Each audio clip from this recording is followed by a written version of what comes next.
Welcome back. You're watching World Talks, and I'm your host, Claudia Czerwinska. The results of the U.S. presidential election could be Ukraine's to be or not to be, as Donald Trump was very vocal about what he had planned to do to end the war. Now, the question remains how Ukraine's future will play out after the new old president takes his spot in the Oval Office. It is my pleasure to welcome to the studio Iuliia Osmolovsk, director at GLOBSEC Kyiv. Good morning, and thank you for joining me. Good morning. Thank you for having me here. So, considering the U.S. presidential election results and all the doubts that were surrounding the possible outcome, how would you say this news is being received in Ukraine? Well, definitely, we had been considering both scenarios of the Democrats winning and Republicans winning. And for both scenarios, there have been contingency plans developed and strategies designed how Ukraine should present its case and defend its position to both potentially elected presidents. So therefore, for us, it was not something unexpected. But the president and his team had been in communications with both candidates. You know that perfectly well in his recent visits, where he presented his approach to just peace and victory plan for Ukraine. But right now, it's very crucial to see how all these words and promises and declarations that had been very much allowed in the air before the elections will get materialized in concrete actions. It's interesting that you mentioned this because there's been a statement from President Zelinskys. We look forward to an era of a strong United States of America under President Trump's decisive leadership. We will rely on continued strong bipartisan support for Ukraine and the United States. That stands somewhat in a stark contrast to Mr. Zelinskys' approach, where in one of the interviews at the end of May 2024, he said that the best strategy is to be quite intimidating and speak to Donald Trump's vanity. And he said that if he would allow Russia whatever they would ask for, he would be considered a loser president. So what happens next when it comes to this relationship? Because you mentioned the contingency plan, but the direction seems to be changing depending on the trajectory. Not very much so. I believe that we have a common denominator here. It's the reference to peace through strength. And this is the approach that had been in use by United States, starting with George Washington and notoriously promoted by Ronald Reagan, when they literally had an agreement and forced the Soviet Union to actually stop the arms race and to end the Cold War. And right now, Donald Trump had been mentioning this as well, and our president literally highlighted this in his formal greetings to the newly elected president and also during their conversation last time. So basically, definitely it's true to say that if somebody is going to concede and to agree with Russian demands, then this position will be seen as a weak position. But I'm pretty confident that this is not something that Donald Trump is intended to do.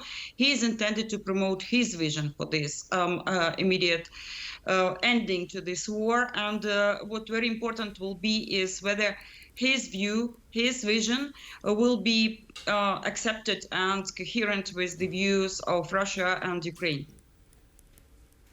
As it was just reported by the Wall Street Journal, and this is something that is coming from just a second ago, according to the Wall Street Journal, Donald Trump's team claimed that there is a possibility that they will try and have Ukraine not join the NATO alliance for the next 20 years in return for sustained military support for Ukraine in its war effort. What's your commentary?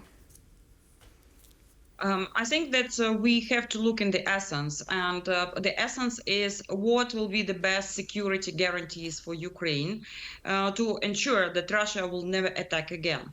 To the date, the most widespread view here in Ukraine is that the membership in NATO is the strongest security guarantee. But at the same time, you know that Ukraine is developing this bilateral track within the Kyiv Security Compact, having these bilateral security agreements with a number of countries and US included. So basically, I wouldn't exclude that if the bilateral security agreement with the United States and their commitment to uphold the Ukraine's security and to deter Russia efficiently, in similar way, what the United States has in their security component with Israel, for instance, I wouldn't exclude that Ukrainian side might be considering this as an interim solution for some time and then probably raising this issue of NATO membership at next stage. But again, look at this as sorry to something interrupt that you, but 20 years does not seem like a very short period of time, if you ask me.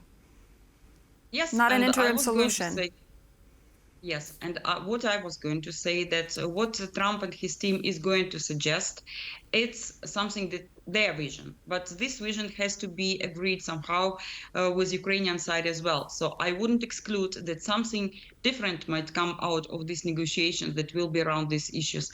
Therefore, we just see this as a position declared, but nothing that has been agreed with Ukraine already.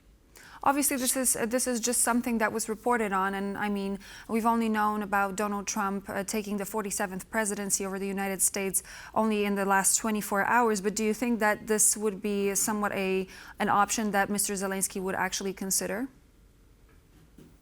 I think that for Zelensky it would be very difficult to consider because the whole society is united around the issue and Ukraine's membership in NATO. As all of us, we see this as the best security guarantee for Ukraine. And these expectations are raised in the society again. And anything that Zelensky might agree upon with Donald Trump or with others, he definitely have to sell this internally for the society. So at the moment, I think that this is probably, if Donald Trump will be insisting on this, this will be one of the biggest challenge for Zelensky, how to handle it. And last but not least, we looked at the opinion of Ukraine on the Trump presidency. What do you think is in it for Putin? How do you think the situation is going to play out for him and for Russia? I think for Putin, it's quite difficult situation because yes, initially they were very much looking forward to that, despite the different controversial statements on that, because they were seeing this as an opportunity for Russia to get out of this sort of isolation, international isolation they prepared at the moment, and very hostile level of language being used by Americans. But this might be very tricky stuff because, again, mentioning that Trump has his vision how to achieve this peace, and he's going to deliver this to Russian side as well. I'm not confident that Russia will be happy with something that is suggested by Donald Trump, and their reaction will be very crucial to define the next strategy of Trump and his team. So for the time, I don't think that something is 100% definite for Russian side, and I think that they're pretty much aware of that and very cautious. Well, as we mentioned here before, we're very early into the 47th presidency and the second presidency for Mr. Trump, so only time will tell. Thank you so much, Iuliia Osmolovsk, director at GLOBSEC Kyiv. Thank you for joining. Thank you. And so this would be all for now here on World Talks, but please do stay tuned as Zelinskys is coming up with some of the latest headlines.